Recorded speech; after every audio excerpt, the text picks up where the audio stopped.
Assalomu alaykum. Xabarlar.uz kanali o'z ishini boshladi. Agar kanalda birinchi bo'lsangiz, like bosib, obuna bo'lishni unutmang. Bugun dasturimizda 2020-yilda eng ko'p boylik orttirgan Rossiya milliarderlari aniqlandi. Alisher Usmonov nechinchi o'rinda? Yana bir shedevr. Shuhrat Abdurahmonov Mirziyoyev bilan muloqotda 10 daqiqa ichida 81 marta muhtaram prezident so'zini ishlatdi. So'nggi nuqta. Botir Qodirov Sherali Jo'rayevni o'g'li ekanligiga oydinlik kiritildi. Qirg'izistonlik bola Putindan nima so'ragan edi? Unga darhol Putindan sovg'a keldi. Ozodbek Nazarbekov Anvar Sobirovni ko'krak nishoni bilan taqdirladi. Shavkat Mirziyoyev davlat byudjeti to'g'risidagi muhim qonunni imzoladi. Hamdam Sobirov qornim och holda konsert berardim. Endi esa batafsil. Shuhrat Abdurahmonov Mirziyoyev bilan muloqotda 81 marta muhtaram prezident dedi. Andijon viloyati hokimi Shuhrat Abdurahmonov O'zbekiston prezidenti Shavkat Mirziyoyevga 81 marta muhtaram prezident dedi. Bu haqda Gazeta.uz nashri xabar qildi. Manbaning xabar berishicha, Mirziyoyev yoshlar forumida ishtirok etib, yoshlar oldida turgan muammolar va ularni yechish yo'llari haqida gapirib o'tdi. O'sha tadbirda prezident ayrim viloyat hokimlari bilan video aloqa orqali muloqot qilgan. Hokimlar o'z navbatida o'z hududlarida amalga oshirgan ishlari yuzasidan hisobot berdi. Andijon viloyati hokimi prezident bilan muloqot davomida yoshlar bilan ishlash, ularning bandligini ta'minlash va ularning muammolarini hal qilish borasida qilinayotgan ishlar xususida gapirib o'tdi. Viloyat hokimi o'z nutqi davomida juda ko'p marta muhtaram prezident iborasini ishlatgan. Gazeta.uz muxbirining hisob-kitobiga ko'ra, hokim prezident bilan muloqot davomida 10 daqiqa 21 soniya gapirgan va shu vaqt ichida viloyat rahbari 81 marta yoki har 7,6 soniyada bir marta ushbu iborani ishlatgan. Shundan so'ng Farg'ona viloyati hokimi Xayrulla Bozorov so'zga chiqqan. U 12 daqiqa 35 soniya davomida 22 marta muhtaram prezident so'zini ishlatgan.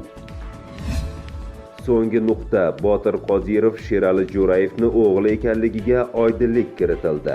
Botir Qodirov Sheraliyevich madaniyat va san'at fidokori ko'krak nishoni bilan taqdirlandi. Juda ko'pchilik ilk bor Botir Qodirovni Sheraliyevich otchestvasida ko'rayotgan bo'lsa kerak. Ushbu guvohnoma juda ko'p shubha va tortishuvlarga ham aniqlik kiritib berdi menimcha. Chunki bundan roppa-rosa bir yil avval Botir Qodirov Sherali Jo'rayevning nikohsiz tug'ilgan farzandimi degan savolga Sherali Jo'rayevning kenja o'g'li Zohirjon Jo'rayev oydinlik kiritib nuqta qo'ygan edi. Bu bo'xton. Har safar shu haqda eshitganimizda biz oilamiz bilan kulib qo'ya qolamiz. Bunday mishmishlarni o'ylab topish Botir akaning onasiga ham hurmatsizlik deb hisoblayman, degan Zohirjon Jo'rayev. Bugun esa barcha o'zi uchun mutlaq boshqacha javob olgan bo'lsa ajab emas. Botir Qodirov Sheraliyevich otchestvasida ekanligi ma'lum bo'ldi. Xulosa o'zingizdan. 2020-yilda eng ko'p boylik orttirgan Rossiya milliarderlari aniqlandi. Alisher Usmonov nechinchi o'rinda? Forbes jurnali 2020-yilda boyligi eng ko'p o'sgan rossiyalik milliarderlarning reytingini tuzib chiqdi. Reytingning birinchi o'rnida senator Sulaymon Kerimov joy olgan. U bir yilda 11,5 milliard AQSh dollariga boyigan. Uning boyligi o'sishiga oltin narxining yil davomida yuqorilashi sabab bo'ldi. Hozirda Kerimov va uning oilasining boyligi 20 milliard 900 millionni tashkil etadi. Ikkinchi o'rinni NLMK hamraisi Vladimir Lisin egalladi. Yil davomida uning boyligi 5,4 milliard dollarga o'sib, 26,2 milliard AQSh dollarini tashkil etdi. Lisining boyligi ortishiga po'lat narxlarining ko'tarilishi sabab bo'lgan. 3-o'rin Yumes Holdings hammuassisi Alisher Usmonovga nasib etdi. 1 yil ichida u 3,6 milliard AQSh dollariga boyidi va hozir uning boyligi 16,1 milliard dollarga baholanmoqda. Ro'yxatning boshqa a'zolari singari Alisher Usmonovga ham metallurgiya mahsulotlarining narxi ko'tarilishi yordam bergan. Qayd etilishicha, boyligi 2020-yilda eng ko'p o'sgan 10 ta rus milliarderlarining boyliklari jami 33 milliard AQSh dollariga o'sgan. Ozodbek Nazarbekov Anvar Sobirovni ko'krak nishoni bilan taqdirladi. O'zbekiston Madaniyat vaziri Ozodbek Nazarbekov Anvar Sobirovni ko'krak nishoni bilan taqdirladi. Bu haqda O'zbekiston Davlat filarmoniyasi matbuot xizmati xabar qildi. Ma'lum bo'lishicha, Anvar Sobirov milliy qo'shiqchilik san'atiga ulkan hissa qo'shib, yangi qo'shiqlar bilan ushbu san'at turini targ'ib etishdagi xizmatlari uchun Madaniyat va san'at fidokori ko'krak nishoni bilan taqdirlandi.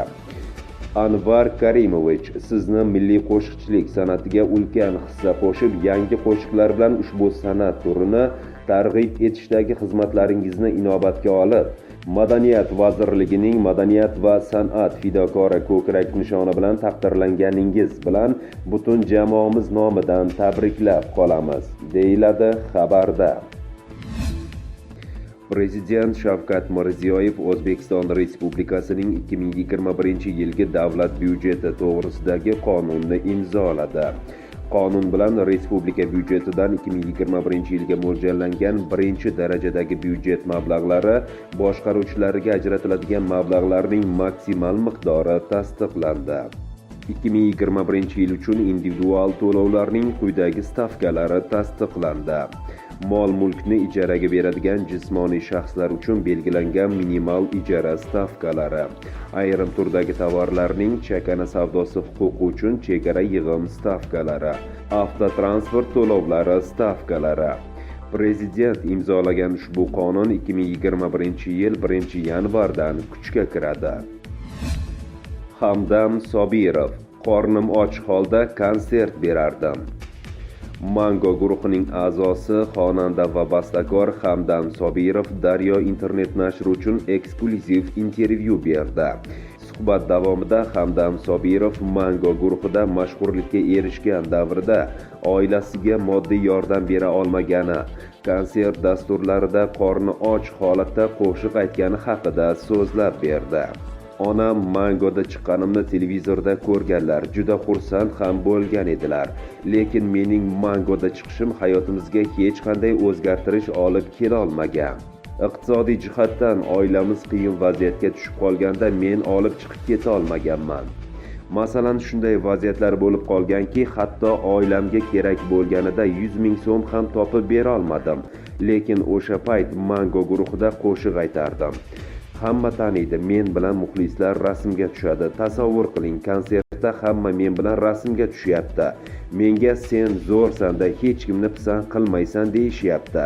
Lekin ishonasizmi, o'sha vaqtda cho'ntagimda bir tiyin pulim yo'q, qornim och edi. Tezroq borib nimadir yeyman deyman, lekin bu vaziyatni hech kim tushunmaydi. Odam yulduz bo'lish mumkin, lekin yulduz odam doim boy bo'ladi degani emas.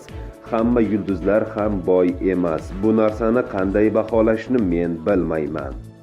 Hamdam Sobirov, xonanda, bastakor. Qirg'izistonlik 7 yoshli maktab o'quvchisi Rossiya Federatsiyasi prezidenti Vladimir Putindan Gazprom va Rosneft aksiyalaridan sovg'a qilishni so'ragan edi, deb yozmoqda Argumenti.ru. Kreml ko'p turmay bolakayga tula prayniklarini sovg'a qilib jo'natdi.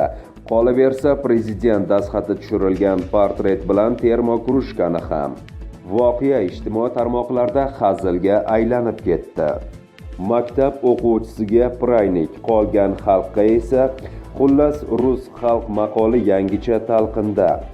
Runetkadagi ko'pchilik qaror to'g'riligiga pisanda qilgan. Bola boshidan tilanib o'rganmasin, qolaversa o'zga mamlakat fuqarosi ekan. Neft va gaz esa Konstitutsiyada yozib qo'yilganidek har bir reklamada bot takrorlanganidek rus xalqining mulkidir, deb yozmoqda xabar.uz.